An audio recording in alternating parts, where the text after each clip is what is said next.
Ça y est, ça enregistre. Alors allons-y, donc je vais vous montrer le diaporama.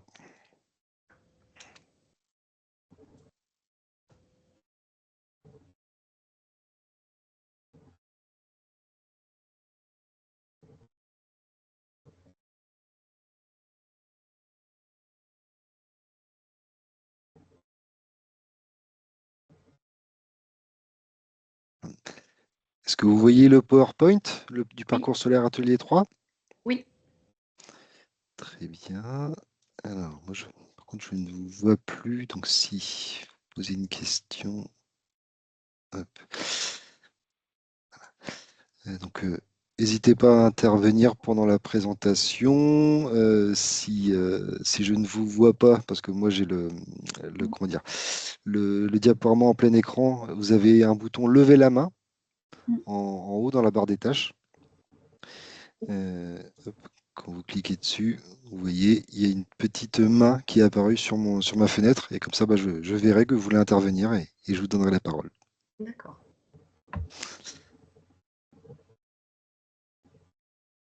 Ah, il y a quelqu'un.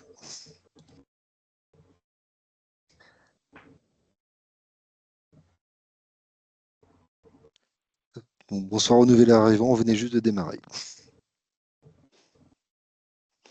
Bon, bienvenue à tous dans cet atelier 3 du parcours solaire qui va être consacré aux aspects administratifs, dont la liste est affichée.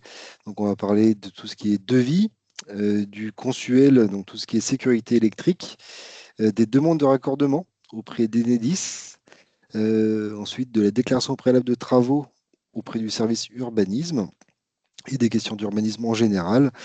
Et très rapidement, le contrat de vente, si jamais ça vous intéresse quand même si on a vu que les tarifs n'étaient plus là.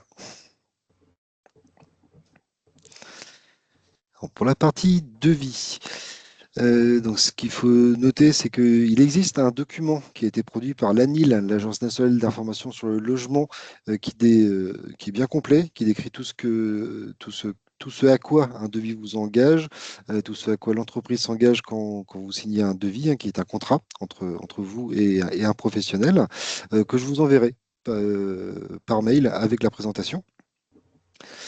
Donc par rapport au photovoltaïque en particulier, la complexité, c'est que vous avez des taux de TVA qui peuvent varier en fonction de la puissance installée, notamment le taux de 5,5% sur les modules, c'est valable que jusqu'à 9 kW.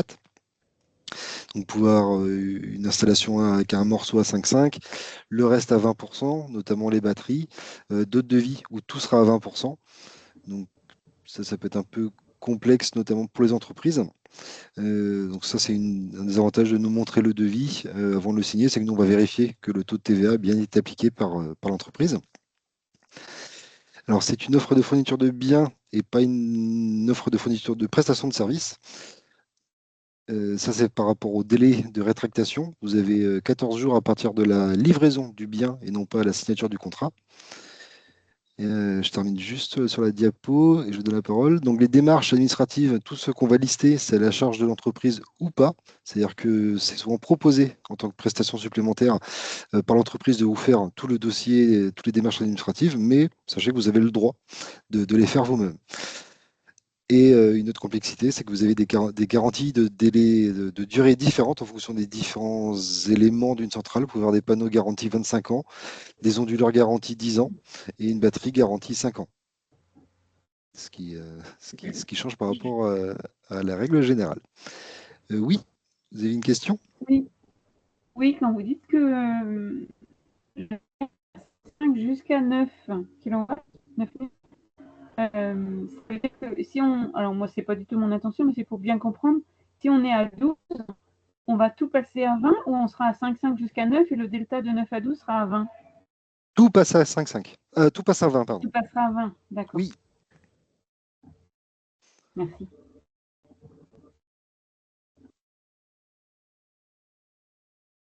Et donc le document de la NIL que je vous évoquais, voilà, il ressemble à ça. On ne va pas détailler tout de suite le contenu.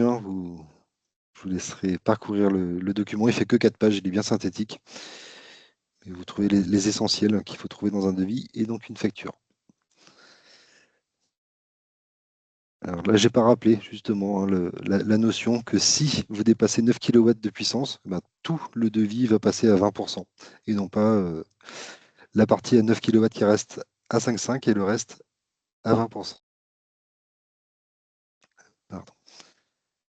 Pour que les panneaux passent à 5,5%, je vous ai remis toutes les conditions techniques qu'ils doivent respecter, les conditions environnementales, même si c'est clairement pas à vous de vérifier ce genre de choses.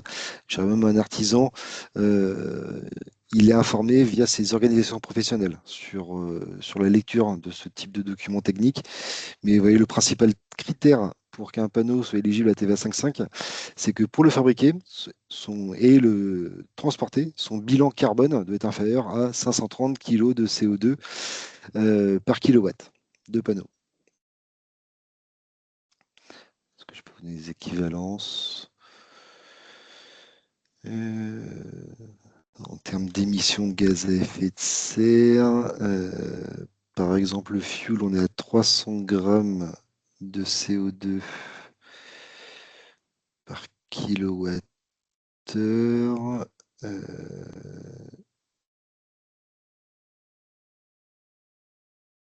Imaginons qu'on brûle 1 litre de fuel, ça vous fait 3 kg de CO2. Divisé par 6, 15 centilitres par kilowatt.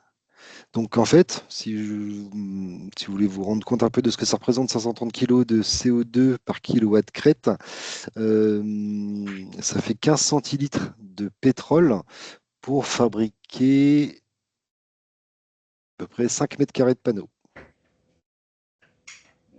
Prenez 2 grands panneaux photovoltaïques. Voilà, il faut pas qu'ils aient consommé plus d'une demi-canette de coca en équivalent pétrole. Donc ça fait pas beaucoup. Et comme du coup, il va produire de l'électricité sur plusieurs dizaines d'années, ce panneau photovoltaïque, aujourd'hui, on considère qu'il faut 1 an, voire moins, pour compenser le poids carbone de la fabrication des panneaux par rapport à ce qu'il a permis d'économiser. Ça, c'est par rapport à quand on compare la production d'électricité du panneau, donc décarboné, une fois qu'il est installé, par rapport à la moyenne de ce que la production d'électricité émet dans l'atmosphère au niveau européen. Non, mondial, pardon.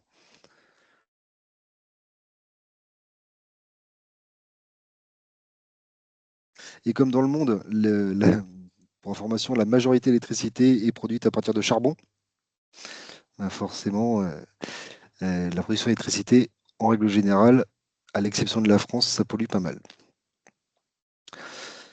Voilà, après, on va pas aller. Il y a des notions sur la quantité d'argent dans les cellules, de plomb, de cadmium, donc de métal lourd. Et il faut aussi, pour être éligible au taux de TVA 5.5, qu'il y ait un système de pilotage de la production. Mais ça, c'est par défaut dans tous les systèmes. C'est ça qui fait que vous pouvez suivre votre production par Internet.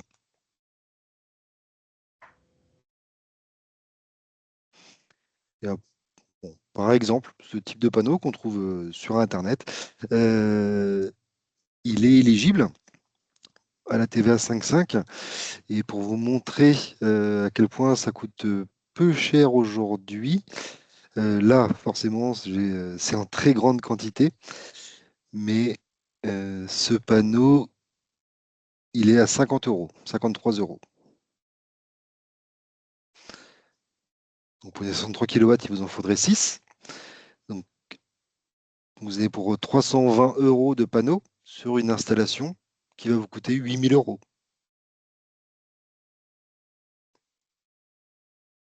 Donc aujourd'hui, c'est vraiment pas les panneaux qui font le prix d'une installation. Vous aviez une question?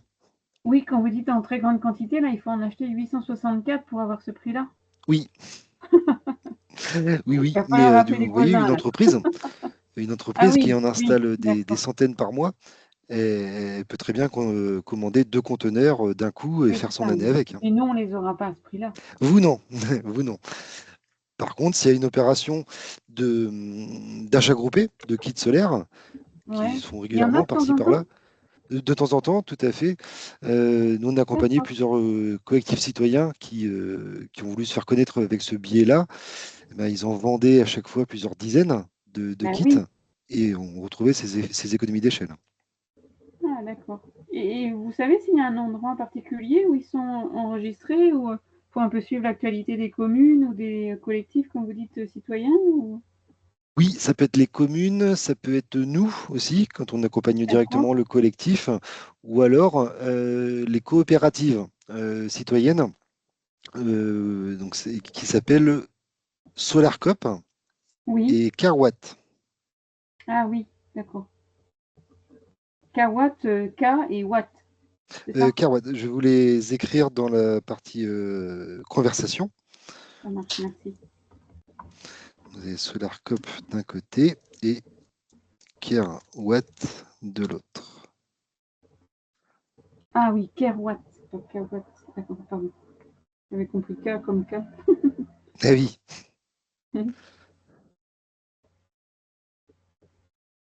Merci. Marche. Et bon, ça c'est la fiche technique qui détaille justement la pollution, le coût carbone de la production de toute la gamme des panneaux. Donc, vous voyez un peu le genre de document que doivent remplir les fabricants de panneaux pour avoir leur certification pour l'import en Europe.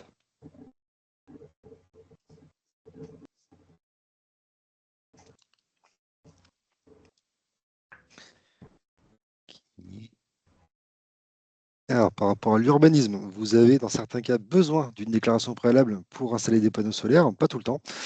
Donc, je vous ai remis le principe, les principaux travaux qui impliquent de faire une déclaration préalable en mairie, notamment quand vous faites une extension, une petite extension à faire 20 mètres carrés, il suffit d'une déclaration préalable.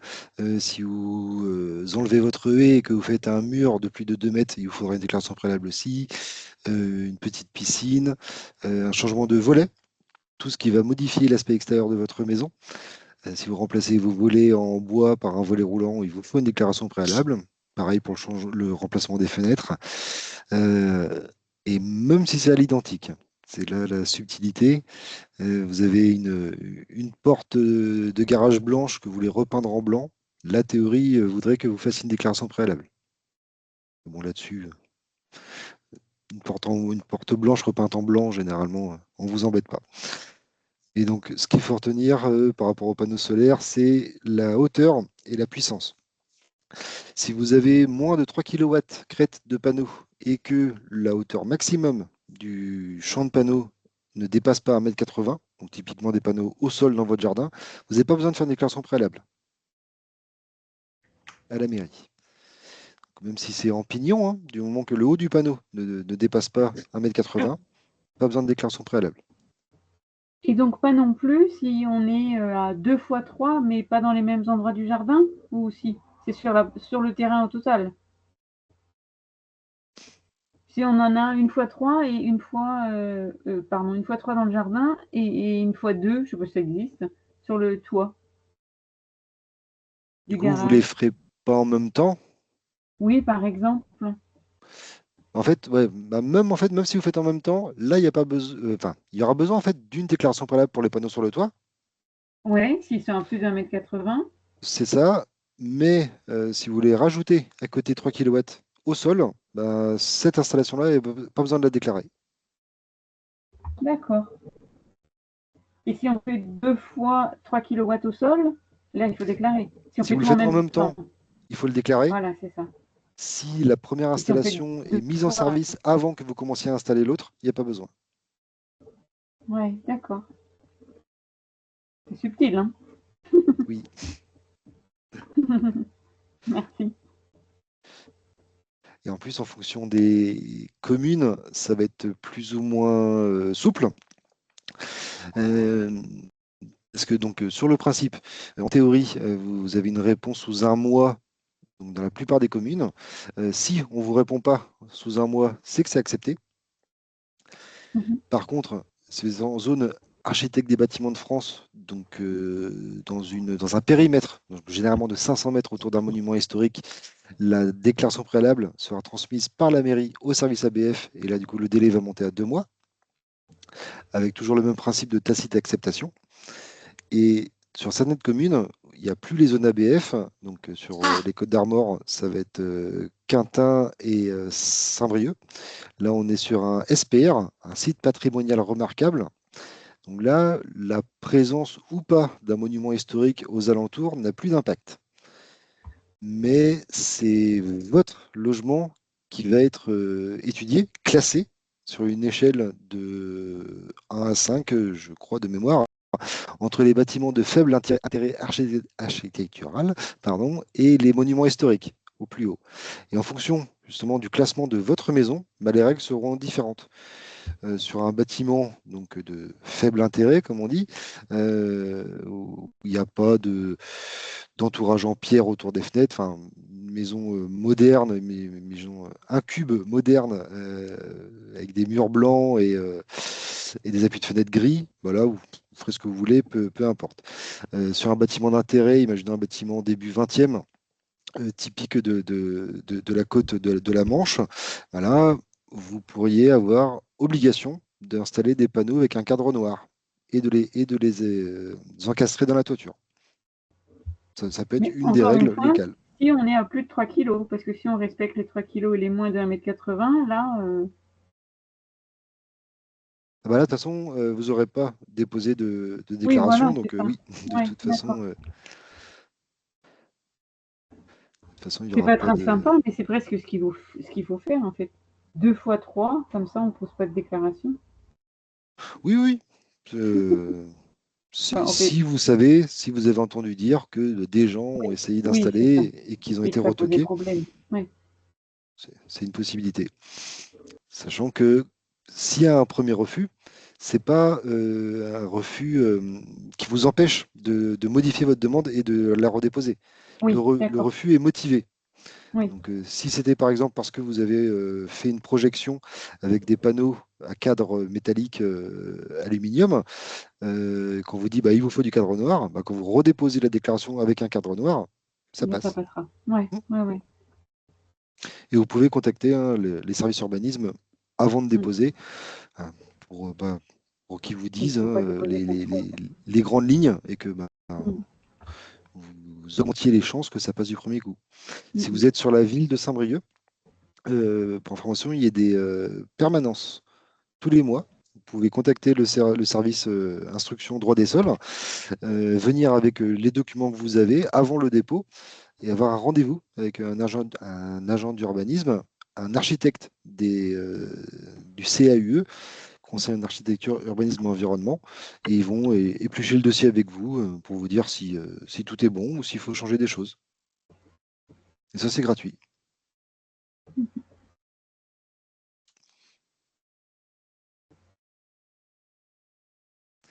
Et si vous allez sur le site du cadastre solaire, je l'ai là. Ça, c'est la ville de Binic. Euh, alors là, il n'y en a pas. Mais donc tous les bâtiments en jaune, généralement, ils ne sont pas en zone ABF. Et les bâtiments en bleu, ils y sont. Je vais essayer de vous en montrer.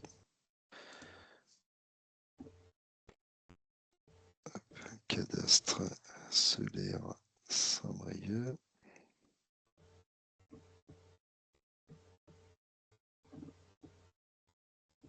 Là, quand je déplace ma fenêtre Internet, vous l'avez vu Oui. apparaître? Là, on voit, oui, oui, on voit votre nouvelle fenêtre, votre recherche Google, hein. Très bien.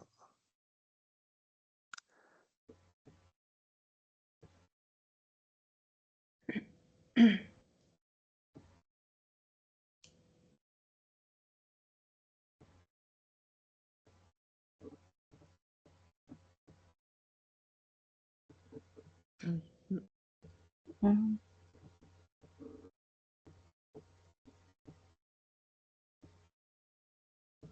Par exemple,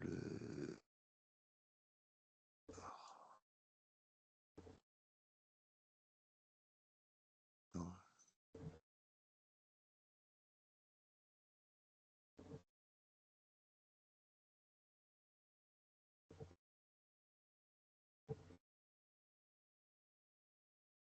visiblement sur Binic. Il n'y a rien. Il y a étable.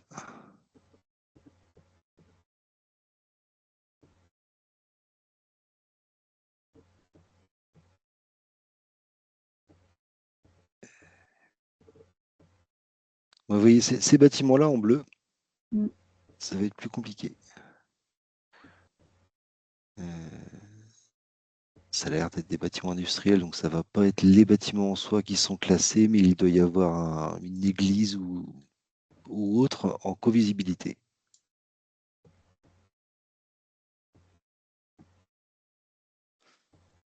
Et, s'il y en a parmi vous qui ont été pratiquer un peu le cadastre solaire depuis les 2 premiers ateliers. Moi, je suis allée voir aussi, c'était bon. Ça a bien marché? Ouais, ouais. Je suis pas allée sur celui-là, je suis allée sur l'autre, Ah, Calsol, là, AutoCalsol? AutoCalsol, Ah oui, ouais. J'ai trouvé très facile. Enfin, voilà, il nous pose plein de questions, il faut savoir quoi répondre. oui, Mais avec vos ateliers, c'est plus facile. Mais c'est vraiment ergonomique quoi, en utilisation. oui, oui, oui, On modifie un paramètre et hop, il recalcule tout. Enfin, c'est très bien fait. tout à fait. Il y a pas mal d'étapes, mais oui, quand on y va pas à Oui. pas, Mm. il est bien, bien construit, oui.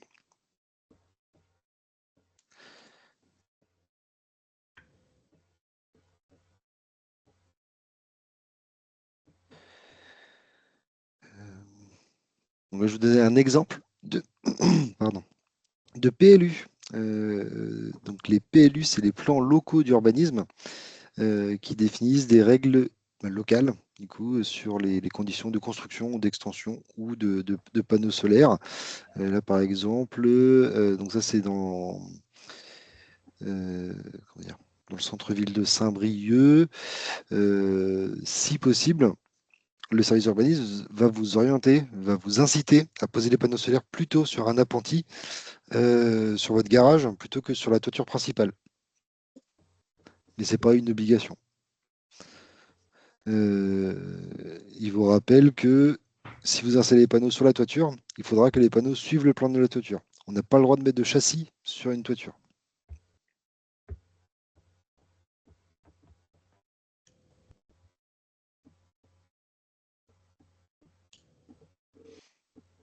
Et à Étable-sur-Mer, ben, le cas des panneaux solaires est prévu dans le PLU et permis.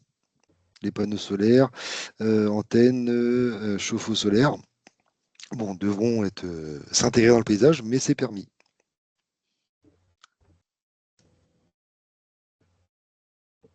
Et même les constructions neuves devront être construites en privilégiant les orientations qui favorisent les panneaux solaires. Donc ça, c'est quand les gens vont déposer un permis de construire, suivant, enfin, ils peuvent être incités à pivoter leur maison pour que les pans de toiture soient orientés est-ouest, par exemple. Bah, c'est bien, moi, je trouve, d'y penser dès à présent, même s'ils n'en mettent pas. Mais au moins, il y a une petite vigilance. Mais tout à fait, on optimise tant qu'à faire une Mhm. maison, Ben oui. tant qu'ils puissent recevoir des panneaux solaires.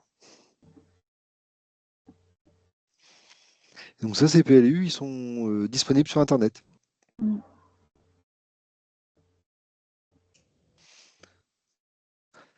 Si vous voulez donc du coup avoir des renseignements sur de l'urbanisme pur, nous, l'ALEC, on n'est pas forcément les plus compétents. On a des bonnes notions, parce qu'on parle beaucoup de bâtiments, mais c'est pas généralement notre formation de base dans l'architecture.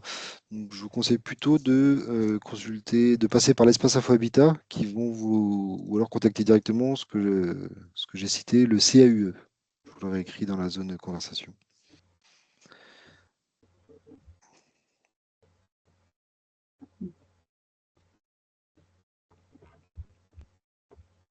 C'est des architectes compétents et c'est gratuit.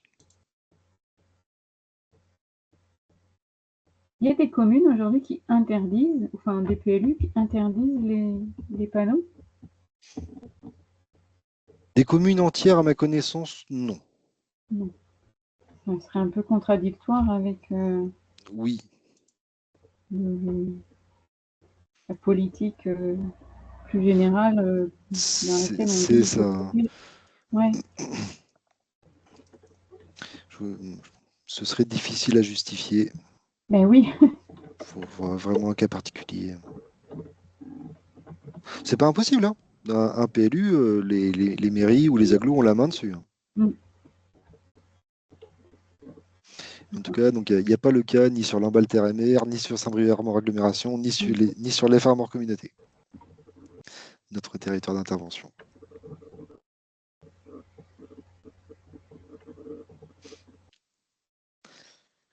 Alors, donc, pareil, hein, la déclaration préalable, soit vous la déposez vous-même, soit c'est l'entreprise qui va installer les panneaux qui la dépose pour vous. Mais là, il faudra, pour que ce soit légal, hein, que vous ayez signé un mandat avec l'entreprise.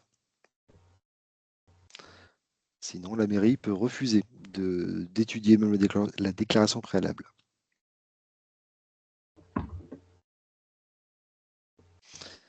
Alors pour le Consuel, donc c'est le Comité national pour la sécurité des usagers de l'électricité.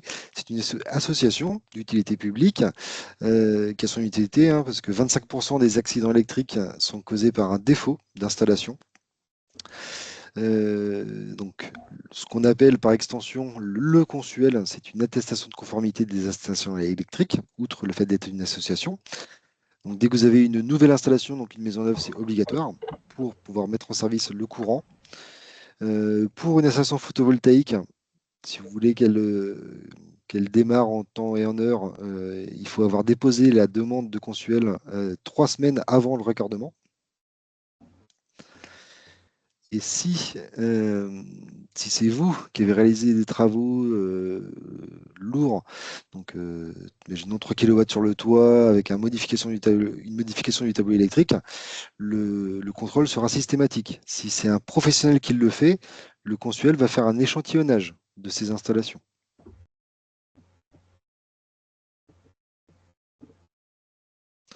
C'est Alors, un payant, exemple, j'imagine, la visite du Consuel. oui, en fait, c'est payant via l'achat de l'attestation de conformité. D'accord. C'est 100 € à peu près. D'accord. Donc, il y en a plusieurs types. La bleue, la violette. La bleue, c'est cette production photovoltaïque ou autre, hein, production électrique en soi sans batterie. La violette avec batterie. Et vous avez sur le site du Consuel tout un guide pour remplir, pour renseigner toute cette attestation de conformité.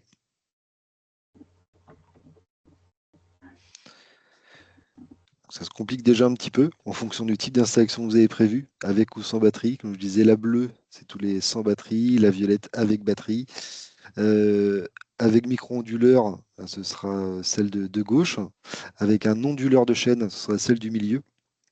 Et si vous mettez une éolienne, ce sera celle de droite. Oui, il y a une question? Oui, je voulais savoir si on commence donc sans batterie et Oui, qu'après on passe avec batterie. Faut redemander du coup une attestation. théoriquement, oui. D'accord. Et donc on repaye pour la demande. Oui, parce que vous Ok. aurez posé une bleue dans un premier temps. Et Oui, votre installation, bah, du coup, elle va être modifiée à un moment. Vous allez rajouter un élément de stockage. d'accord. Et donc, oui, il faut redéposer une attestation, mais là, une violette. D'accord. Donc vaut mieux décider de mettre une batterie. J'étais pas là au dernier atelier. Donc vaut mieux mettre une batterie tout de suite alors. Si on Oui, ne sait pas trop. oui. D'accord. Ok. Est-ce que j'avais votre adresse mail? Est-ce que vous avez reçu quand même les supports? Oui, oui, oui, j'ai Oui. reçu. J'ai pas eu le Ok. temps de tout voir, mais j'ai reçu, oui.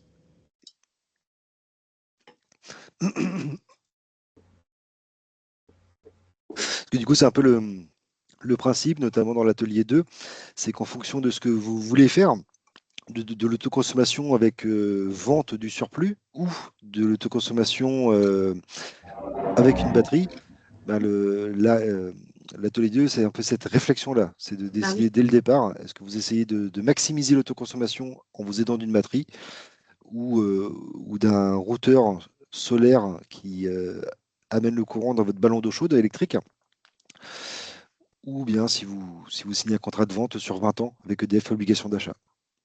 Donc ça, généralement, vous le savez tout de suite, hein. Et si vous n'arrivez pas justement pour votre projet à définir si la batterie se justifie ou pas, eh ben, vous prenez rendez-vous avec l'ALEC et là, après avoir vu un conseiller pendant 1 heure, euh, vous aurez fait votre choix. Ok, d'accord. Merci. Tac. Alors, il y a un cas où vous n'êtes pas obligé de faire un consuel. Vous devez faire un document, mais ça ne s'appelle pas, là, du coup, une attestation de conformité, ça s'appelle un CACSI, une convention d'autoconsommation sans injection. Donc là, ça peut être votre cas justement soit avec un petit kit photovoltaïque ou avec une installation avec batterie. Vous avez fait en sorte d'avoir donc soit peu de puissance et donc du coup vous allez facilement tout consommer, soit d'avoir mis une batterie et donc s'il y a du surplus, là vous le stockez, donc ça ne repart pas sur le réseau. Là, dans ce cas, vous pouvez donc faire ce qu'on appelle une installation d'autoconsommation avec fourniture, avec don du surplus, avec fourniture gratuite du courant. Mais là, il faut quand même faire passer le consuel. Non? Là, généralement, ils passeront pas. Ah oui. Ah oui, c'est par rapport au circuit général, pas par rapport à notre installation, du coup.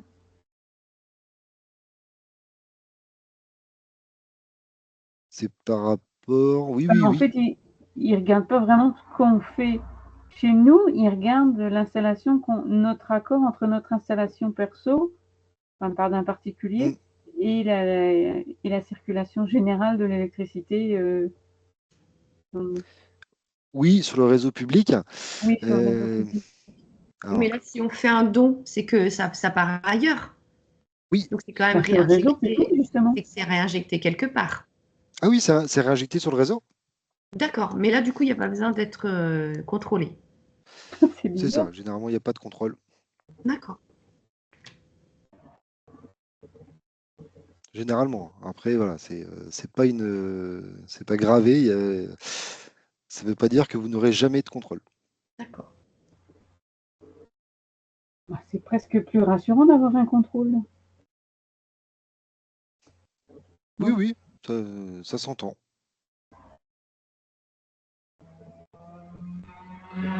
C'est c'est aussi dans le sens où si, là c'est Enedis qui peut déclencher les contrôles. Si vous avez fait cette convention, ce CACSI, euh, vous avez informé Enedis que vous avez branché des panneaux solaires, que normalement il y aura peu d'injections et que de toute façon s'il y en a, vous l'offrez. S'il se passe quoi que ce soit, vous êtes couvert. Ah oui, puisqu'on les a informés. Oui, Après, D'accord. Donc, c'est eux qui décident s'ils viennent contrôler ou pas, en fait. oui, tout Ok. à fait. En dessous de 3 kW, j'ai jamais eu de retour de terrain comme quoi les gens ont été contrôlés. mais c'est vrai, alors ça peut paraître un peu ridicule le don, mais c'est presque une bonne idée parce que vu les coûts que ça a de revendre, parce qu'on a aussi des frais quand on revend. Moi, j'en avais sur ma Oui, maison et je crois que c'était 80 €, un truc comme ça que je payais à l'année. Mais je les revendais, c'était une revente totale, donc je revendais pour 2 000 € à peu près. Donc c'était rentable. Mais là, si on en injecte 30 et qu'on en paye 80, peut-être mieux en faire don et puis on se dit tant pis, quoi. bien sûr. Donc le coût, donc ça s'appelle le TURP, la taxe Ouais. que vous évoquez à 80 euros, Oui, c'est le ça. tarif d'utilisation du réseau public d'électricité, qui dépend du volume que vous injectez sur le réseau. Donc vous vendez tout. Ça fait à peu près, oui, 80, 100 euros en fonction. En autoconsommation, comme le but, c'est de consommer au moins les 2 tiers, vous allez injecter 3 fois moins, minimum. Ouais. Et donc les gens, Pas moins ouais, cher. ils ont des factures de Ouais. 20-30 euros. Ouais, c'est ça. Mais oui, ça vaut pas le coup. Bah non, c'est ça, je dis vaut mieux le donner et se dire bah tant pis, Oui, perdu pour perdu. Je peux payer 30 pour gagner 30. voilà, c'est perdu pour vous, mais alors c'est tout bénéfice pour Enedis Oui, et mais au niveau général, pour la planète. public, vous participez un peu à la décarbonation de la production Ouais, d'électricité. c'est ça. Sans que ça nous coûte des euros, parce qu'évidemment que la turpe, elle augmente tous les ans, hein. Oui, mais comme toutes les taxes. Ben oui, c'est ça. Voilà, ça va devenir de plus en plus cher. Et le prix du 1 centime, lui, il va pas augmenter. Ce qu'on a vu, il fait que Il y a, baisser. Donc à un moment, il y a les, très les peu de courbes, elles vont chance. pas se croiser. Enfin, elles vont s'éloigner de plus en plus, quoi. Oui, oui, bah oui, oui. C'est, oui, oui. Enfin, Je pense c'est que ça mon va être comme ça. Oui, oui. interprétation, mais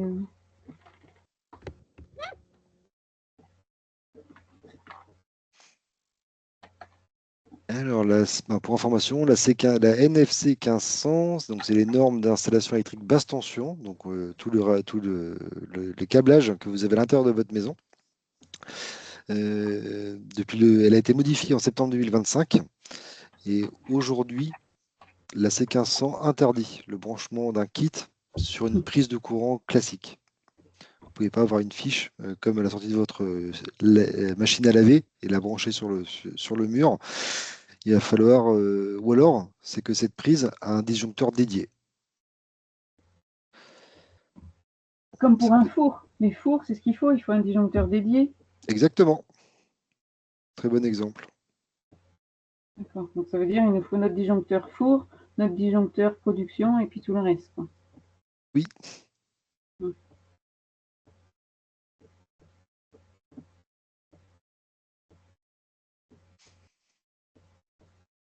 Alors, donc, c'est-à-dire que c'est donc Enedis qui est anciennement ERDF et le gestionnaire du réseau public de distribution d'électricité basse tension, donc ceux qui alimentent toutes les maisons en France, pardon. Hop.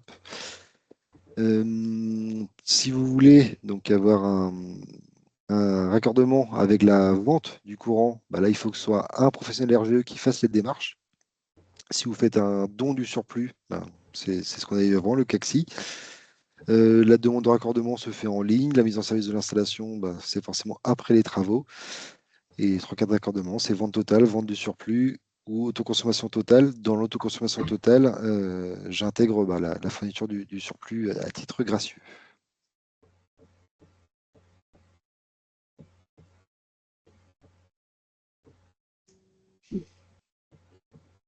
Puis voilà, je vais passer rapidement, hein. Contrat de vente, si vous avez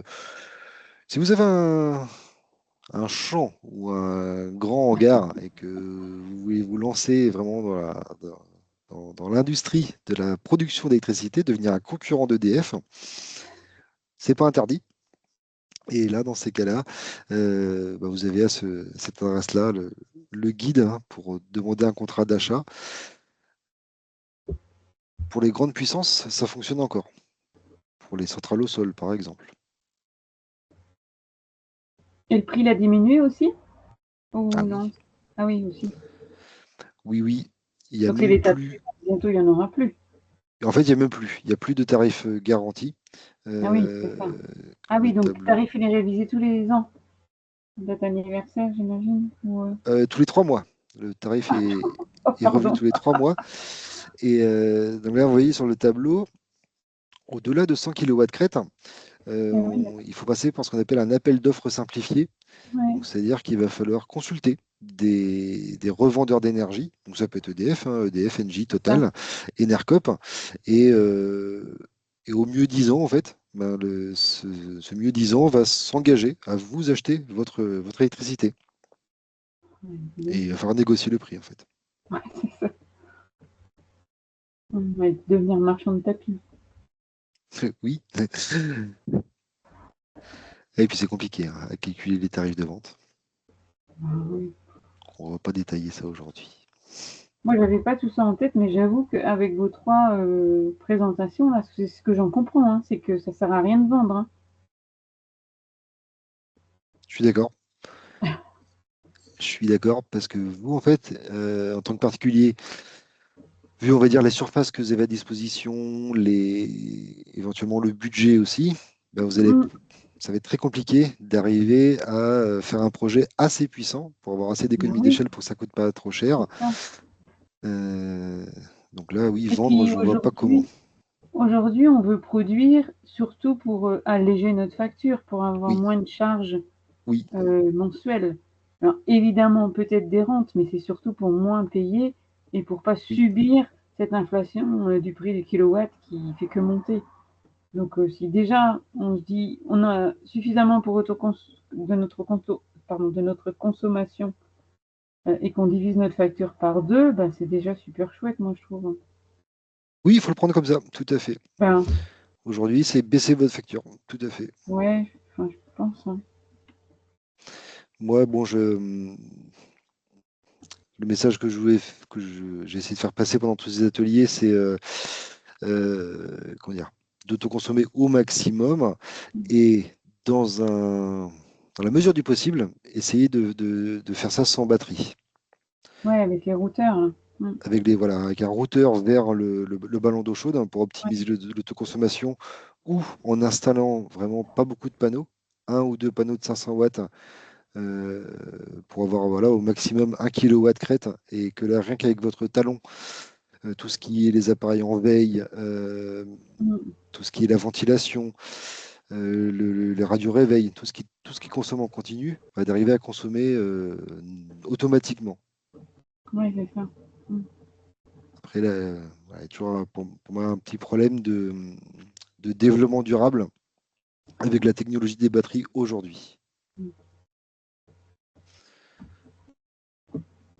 Aujourd'hui, on n'arrivera pas, par exemple, sur les voitures électriques, euh, physiquement, on n'est pas capable de remplacer un pour un chaque moteur thermique par un moteur électrique. Mm. Il n'y a pas assez de lithium même disponible sur Terre. Et à chaque fois qu'on en extrait, ben, c'est une pollution qui est pire que le dioxyde de carbone. Donc énergétiquement, économiquement, c'est de plus en plus intéressant. Mais voilà, j'ai un peu du mal à pousser à l'installation massive de batteries.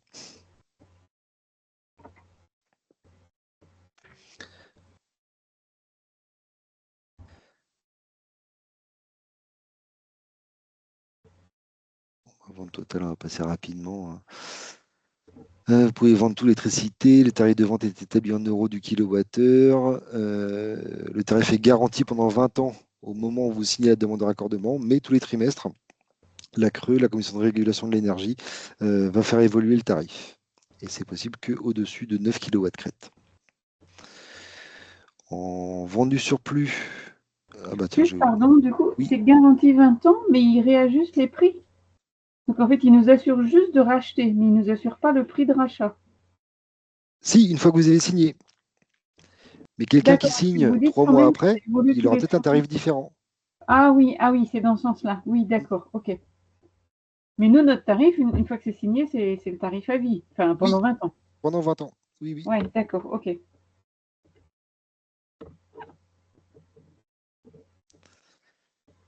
Alors, j'ai pas mis à jour cette diapositive, mais la prime à Ouais, l'installation en fonction de la puissance, bah, aujourd'hui, elle est à 0 euros. C'est celle-là, la prime à l'investissement. La TVA 5.5 jusqu'à 9 kW, 20% au-delà. Et tarif de surplus, pareil, c'est fixe pendant 20 ans, une fois que vous avez signé.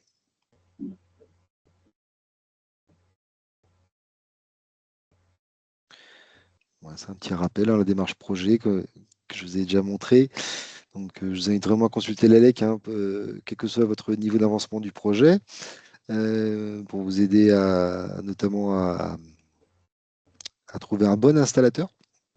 Comme je dis, on n'a pas de partenariat avec les installateurs, mais on vous donne quelques critères de qualité euh, pour être sûr d'écarter les moins sérieux.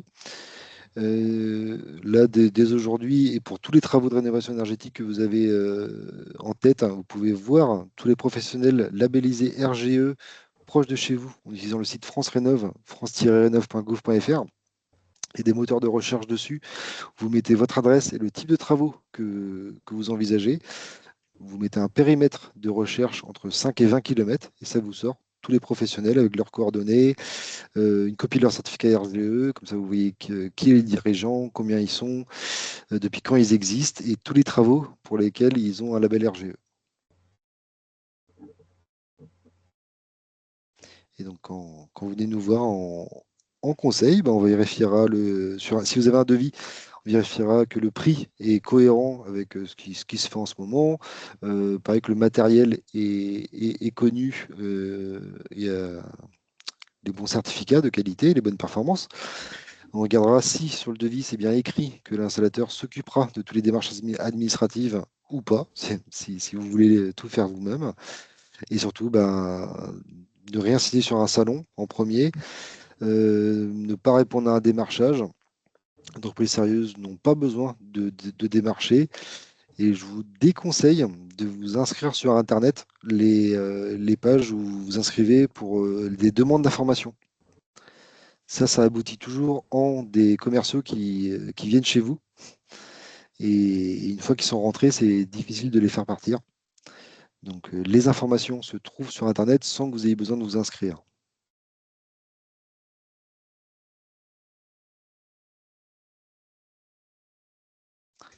Une petite touche d'humour, mais pas tant. Oui, un peu la structure de la production de l'électricité avant 2000, quand il n'y avait que EDF. Vous aviez EDF détenu par l'État qui donc du coup s'occupait de faire les investissements dans les centrales. L'État récupérait des dividendes parce que l'usager achetait le courant à EDF et le payait. Voilà, ça se passait très bien. Aujourd'hui, on est dans le cas de la droite. EDF a été éclaté en plusieurs entités, elles ne sont même pas toutes là, hein. Vous avez EDF, EDF OA, RTE, Enedis, euh, et encore d'autres, avec des allers-retours, des dispositifs un petit peu absurdes comme l'AREN. C'est-à-dire que si on paye cher l'électricité, c'est parce qu'on la vend peu cher à tous nos collègues européens. Tant mieux pour nous, mais j'avais dit, vous l'évoquez, ça au premier atelier, le coût de production aujourd'hui, l'électricité nucléaire en France, c'est 5 centimes le kilowattheure.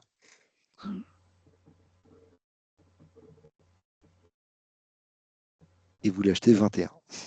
C'est ça.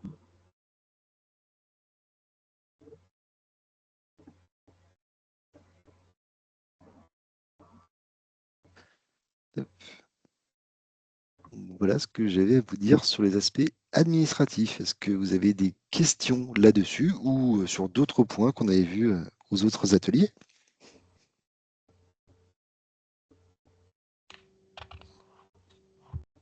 Moi, je vais vous dire bonjour. Bonjour. Je suis Monsieur Robin. Enchanté. Donc, j'étais au précédent atelier. Non, moi, je suis toujours bloqué. J'ai eu du mal à me connecter. Je me suis connecté vers moins le quart. Je ne sais pas de quoi vous avez parlé avant. Moi, je On suis avait toujours démarré, il sur mes était quasiment moins 20. Et je vous enverrai, du coup, Ah je oui. ne vous avais pas prévenu, vous êtes arrivé après. J'ai enregistré le webinaire et je vous enverrai le lien, parce qu'on va le mettre sur notre site internet et sur YouTube sûrement. Oui, mais moi, je suis bloqué, têtu. Moi, c'est les CERFA. Oui. Je vous avais posé la question la dernière Oui. fois. Donc, si vous les mettez sur le site, ce serait bien. En fait, donc les CERFA, après vérification, pour moi, ça ne peut être que la déclaration préalable. Sans doute. Alors, j'ai étudié ça, moi, il y a plusieurs, je ne vais pas dire plusieurs mois, mais au moins plusieurs semaines, donc j'ai plus tout à fait le souvenir. Mais j'ai l'impression que la ligne qui correspond à une installation donc, sans revente, elle est difficile à trouver. Hein. Hmm.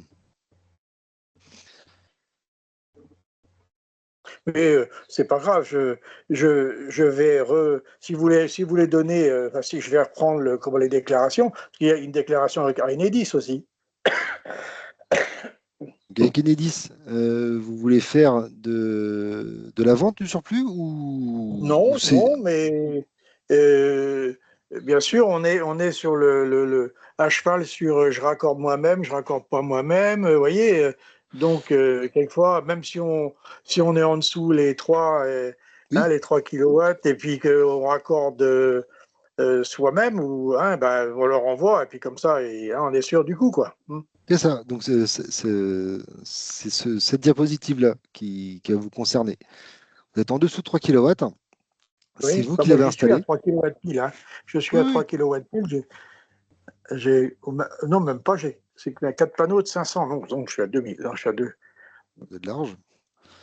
Donc, vous voyez, l'installation ne doit pas nécessairement avoir été réalisée par un professionnel. Donc, vous pouvez la Oui, oui, reposer oui, vous-même. oui, Ça oui, oui. ne pose pas de souci. Oui, oui. Non, mais c'est ce que je compte faire. Mais disons que j'ai envie de mettre le parapluie, quoi. C'est tout. Hein. Bon, Oui. après, toujours pareil. Après, j'ai 60, bientôt 80.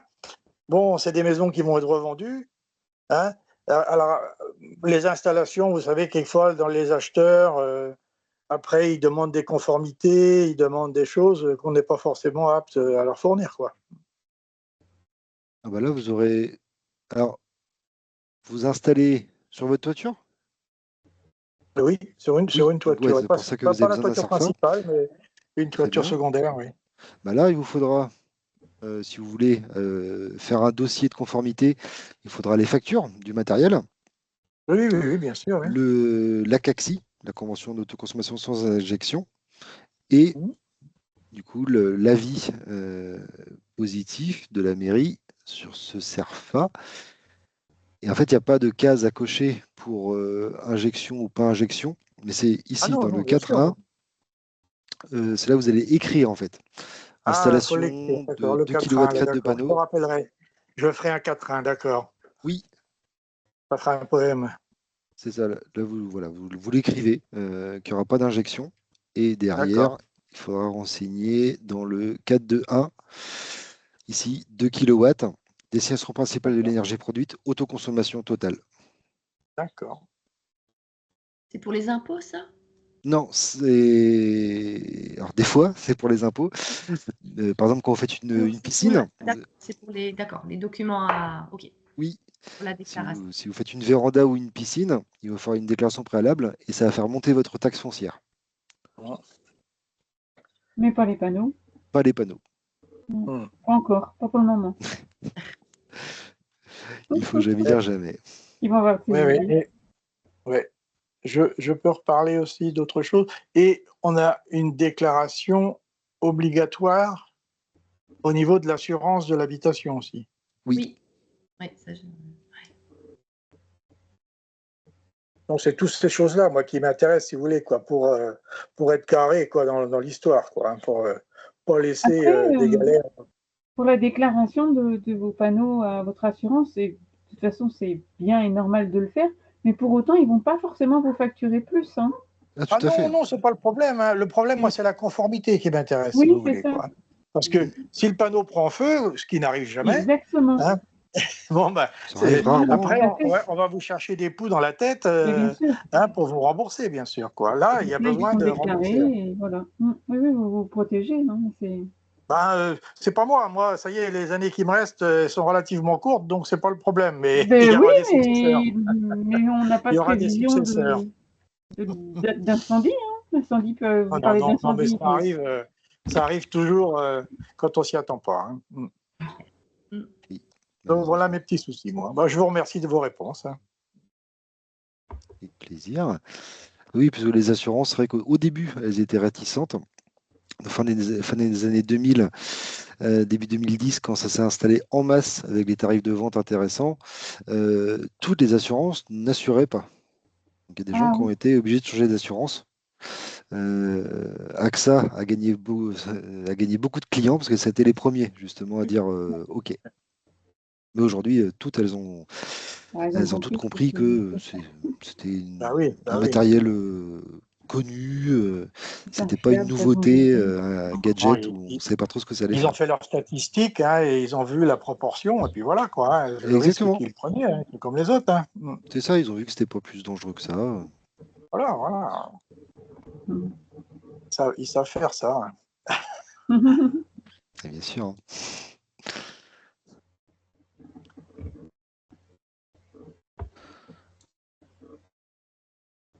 Bien, merci beaucoup pour ces 3 Ouais, je présentations. pense que Moi, j'ai vous appris voulez. des choses.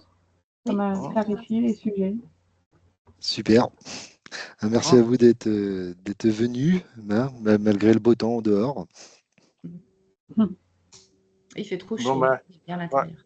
oui, bah oui, moi j'étais obligé de me mettre presque à l'extérieur aussi pour avoir la connexion, autrement je l'avais pas. Et Transfert. oui, bah, Hein? vous allez pouvoir aller vous mettre au frais. Donc hop, je vais arrêter Oui. l'enregistrement et donc je vous Oui, enverrai d'accord. le Ah, PowerPoint, merci le lien beaucoup, vers monsieur, et au l'enregistrement. plaisir alors. Hein.